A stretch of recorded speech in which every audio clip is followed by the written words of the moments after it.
Hello everyone. Hi. So welcome to another session of current updates on Thursday.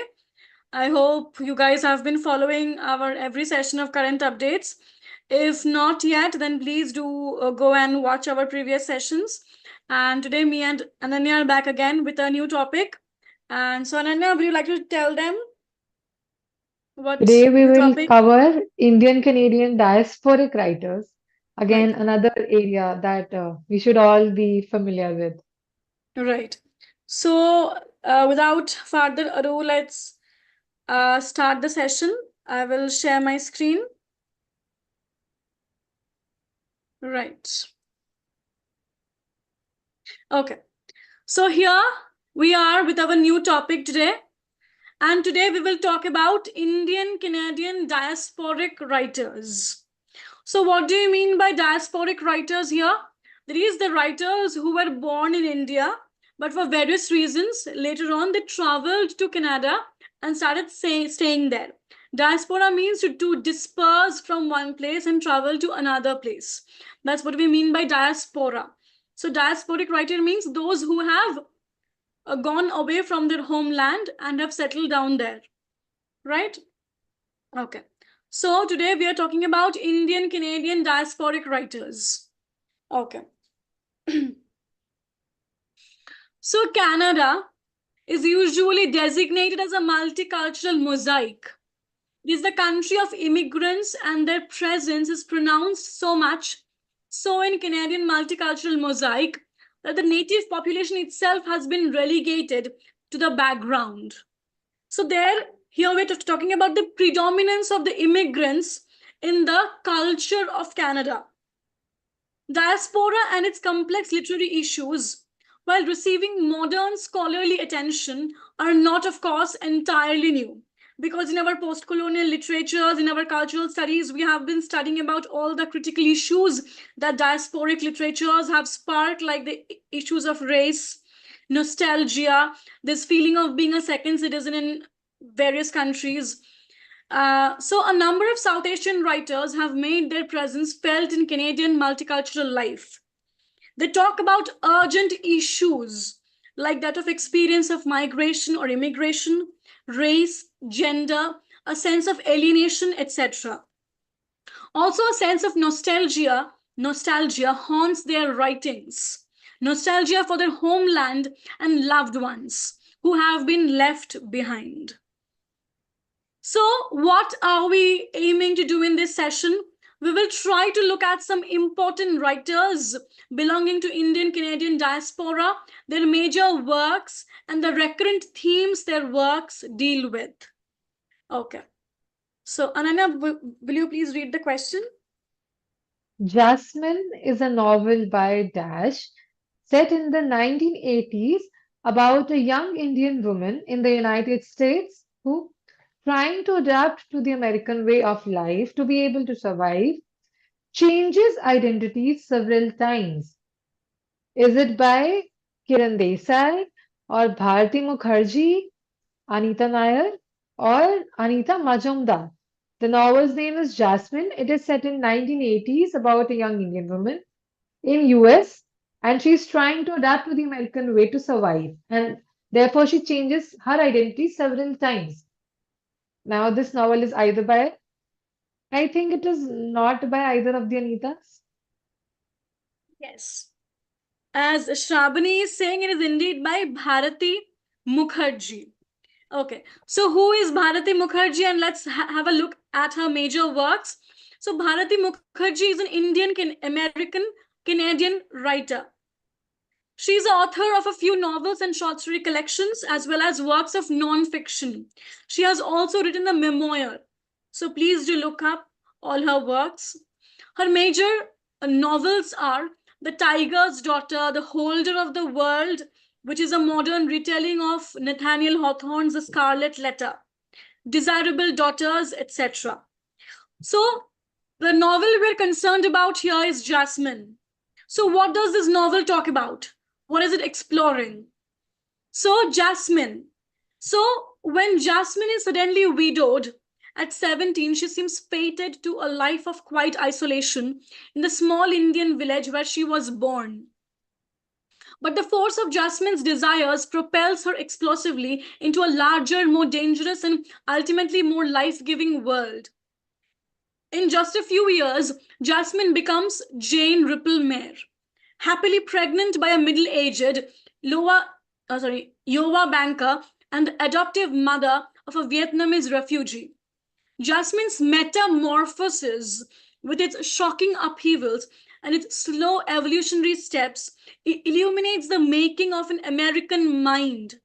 But even more powerfully, her story depicts the shifting contours of an American being transformed by her and others like her, our new neighbors, friends, and lovers. So, in Jasmine, Bharati Mukherjee has created a heroine as exotic and unexpected as the many worlds in which she lives.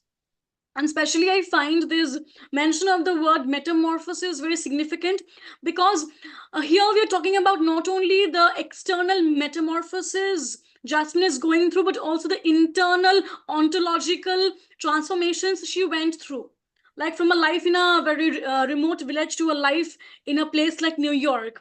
This great paradigmatic shift her life went through. So metamorphosis, it's a very significant word, not in terms of the external transformation she went through, but also the ontological shift she went through internally. Right? Okay. So, Bharati Mukherjee is a very significant writer of Indian Canadian diaspora. Please do look up all her works, novels, poetry collections, and also her memoir. Right. Next question. Trishanku is a cycle of poems by which of the following writers?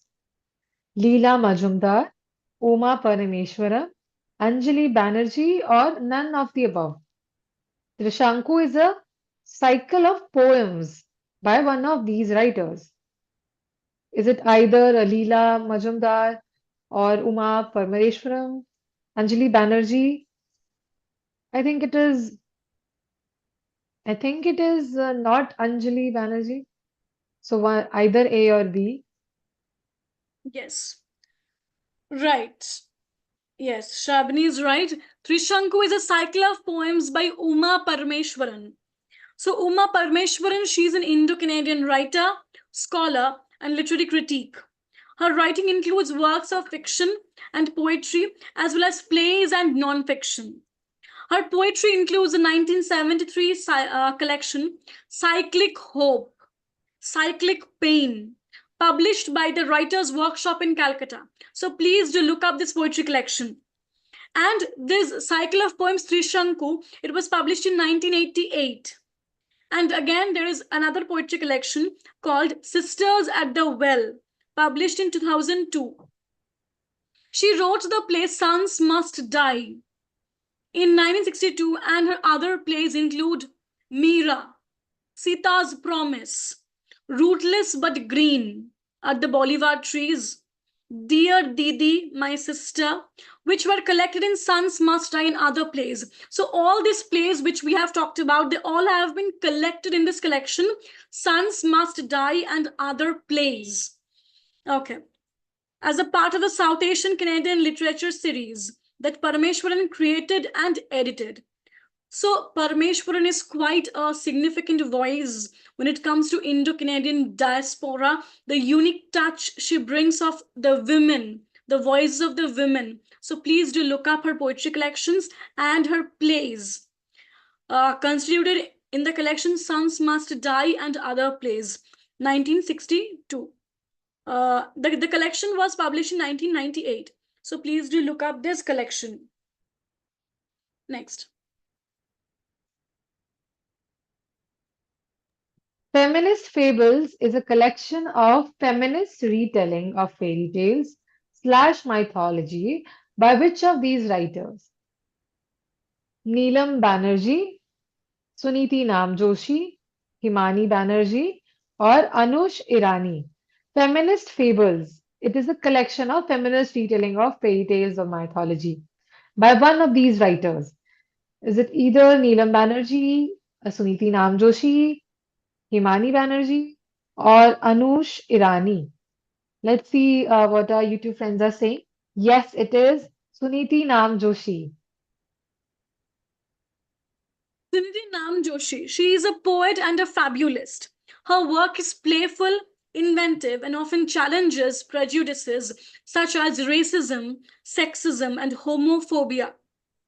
She has written many collections of fables and poetry, several novels, and more than a dozen children's books. In 1996, Nam Joshi published Building Babel, a postmodern novel about building cultures whose story continues online with a collaborative project that enables readers' contributions. Feminist fables. It's a reworking of fairy tales and mixes mythology with the author's original material and imagination to make this a feminist classic. So it's a feminist classic which brings together fairy tales and they're mixed with mythology with the author's original material and imagination. Right. Tamarind Mem is a novel by Dash, Anita Rao Badami, Anita Sen, Anita Ghosh, or Anita Banerjee. So one of these Anitas. Tamarind Mem. This novel is by either Anita Rao Badami, Anita Sen, Anita Ghosh, or Anita Banerjee. I think it's either A or B. Yes, But it is by Anita Rao Badami. So Anita Rao Badami, she is a Canadian writer of Indian descent. Badami began her career in India as a copywriter and freelance journalist. After moving to Canada in 1991, she published her first novel, Tamarind Mem, in 1997. So, what is this novel talking about? It's a beautiful and brilliant portrait of two generations of women set in India's railway colonies. This is the story of Kamini and her mother Saroja, nicknamed Tamarind Mem due to her sour tongue. While in Canada, beginning her graduate studies, Kamini receives a postcard from her mother saying she has sold their home and is traveling through India. Both are forced into the past to confront their dreams and losses and to explore the love that binds mothers and daughters everywhere. So it's a wonderful tale on the camaraderie, which is often found between a mother and her daughter. And no, not only that, how they are women above this relation of being a mother and a daughter. How, as individuals, they have separate dreams, how as individuals they have different worlds to conquer, and how ultimately they're also mother and daughter, a bond, a camaraderie which is not so easily breakable, right? So it's a very important and beautiful work, Tamarind Mem, by Anita Rao Badami. Do look up the lives of these writers, the works, the other works they have written, and the recurrent themes or motives in their works, which we find recurring, you know. So do look up these writers, right? What the Body Remembers is a novel on partition by one of these writers, Urvashi Butalia, Tana Singh Baldwin, Shehnaz Nanji, or Rishma Dunlap. What the Body Remembers. This is a novel on partition. It's a partition novel by one of these writers, Urvashi Butalia, Shana Singh Baldwin, Shehnaz Nanji, or Rishma Dunlop. It's not by Urvashi Butalia, I'm sure. It's either B or C. Yes. This novel on partition has been written by, yes, it is by Shauna Singh Baldwin. So Shauna Singh Baldwin, she's a Canadian American novelist of Indian descent. Shauna Singh Baldwin's 1999 novel, What the Body Remembers, won the Commonwealth Writers' Prize. Here we see Roop is a young girl whose mother has died and whose father is deep in debt. So she is elated to learn she is to become the second wife of a wealthy Sikh landowner in a union beneficial to both. For Sardarji's first wife, Satya has failed to bear him children. Roop believes that she and Satya, still very much in residence, will be friends. But the relationship between the older and younger woman is far more complex. And as India lurches towards independence, Sardarji struggles to find his place amidst the drastic changes. Meticulously researched and beautifully written, what the body remembers is at once poetic, political, feminist, and sensual. So there's, I think, I don't know why I find this, the story of this novel is resembles much the story of the movie Kalank, which stars Alia Bhatt and Varun Dhawan, and so this story reminds me of that. So leaving that beside, leaving that aside, this story is brings about a reflection on partition quite different from other novels. It also reminds me of A Thousand Splendid Suns by Khaled Hosseini. We have across decades, writers have brought this thing of camaraderie between women in very tough situations. Like partition and independence, partition was a landmark event in the history of India, an event which left the communities of both the Hindus and the Muslims scarred forever. Partition was a time when both the communities saw unbelievable violence, and motiveless violence it was, just in the name of religion, triggered just in the name of religion, and people saw merciless butchery.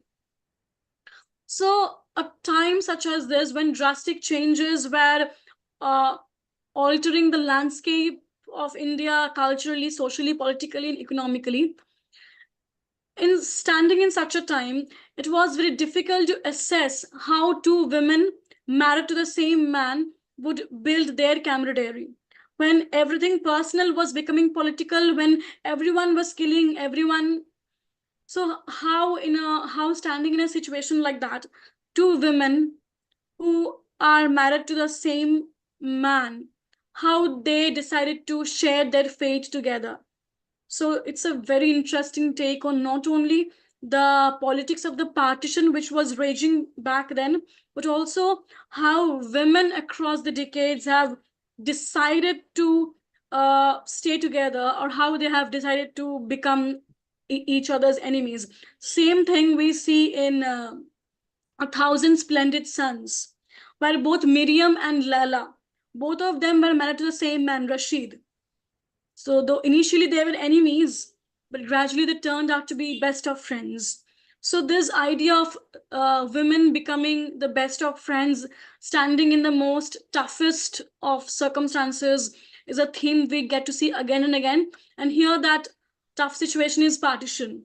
And I think partition was such an event which altered the landscape of India, not only in the terms of which religion will stay in which part, but also how we see each other's religion, how we see a woman's body. That's why what the body remembers. So many issues come together here. So let's move on to the next question. Drums of My Flesh is the novel by which of the following writers?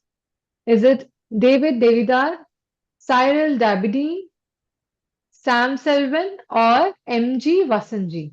Drums of My Flesh. It is a novel by one of these writers, either David Derrida or Cyril Dabydeen or Sam Selvin or M.G. Vasanji. I'm sure it's not Sam Selvin or M.G. Vasanji. It's Yes, either right. Drums of My Flesh. It's a novel by Cyril Dabydin. So Cyril Dabrin, he was a Guyana-born Canadian writer of Indian descent. His novels include Drums of My Flesh, Dark Swirl, The Wizard Swami, Sometimes Hard. So Drums of My Flesh, in this novel, we see a highly original work or tale of generations colliding in the ever-changing global landscape. In a Central Park in Ottawa, Sandy Hill, Gabby, an immigrant from Guyana, explores the past in the company of his young Canadian born daughter. Grounds shift as characters come to life, tropical and temperate zones merge. The past and present form intermittent shadows as Gabby delves into his youth on a sugar plantation next to the Edenic Corentyne coast by the Atlantic Ocean. Colorful characters give density to Gabby's story growing up in an Indian family, struggling to live traditionally in a faraway Guyana, as Christian, Hindu, and Muslim worlds come together, continually presenting us with new realities, new awakenings. So, one thing to look at in the diasporic novels is the issue of religion. Religion and politics in today's world, their terms are the most controversial and complex. The meaning of politics or religion, which we knew about 10 or 15 years ago, the definition has undergone drastic changes. And in today's world, at least, these two terms, politics and religion, they have undergone most drastic changes. Like, what do you mean by someone's religion? What is a religion? Or what is the politics of religion? So these things are issues which diasporic writers have talked about again and again. These two terms, only if we just talk about these two terms, politics and religion, they can form an encyclopedia. They're the most loaded terms in today's date. Religion and politics, or can we call it as politics of religion, or religion of politics? So these are things to think about. So food for thought. Right, next. Oh, was that our last question? Okay, Yes. right. So our session ends here. So I really hope you guys like the session and the discussion. There are many issues on diasporic writers which I would like you all to think about further. The issues of religion, the issue of race, the alienation of feeling like a second-class citizen, uh, the isolation, and how gender comes in all this, how the idea of the gendered body or gendered identity is generated in texts of diasporic studies. So please do think about all these things. Do look up more writers, do look up their works. And if you like the video, so please do hit the like button and share this video with your friends. So with that, we can end the session today. Shall we, Ananya? Yes. Again, thank you for this wonderful, informative session. Every week, I'm waiting for this session to get acquainted with new works and new stories that you wonderfully put. Thank you so much. Okay. Yeah, so next Thursday we will be back again with some new topic, hopefully. So till then, take care, good night, and we will be back again tomorrow at 9 p.m. So take care, good night. I'm ending the session. Bye.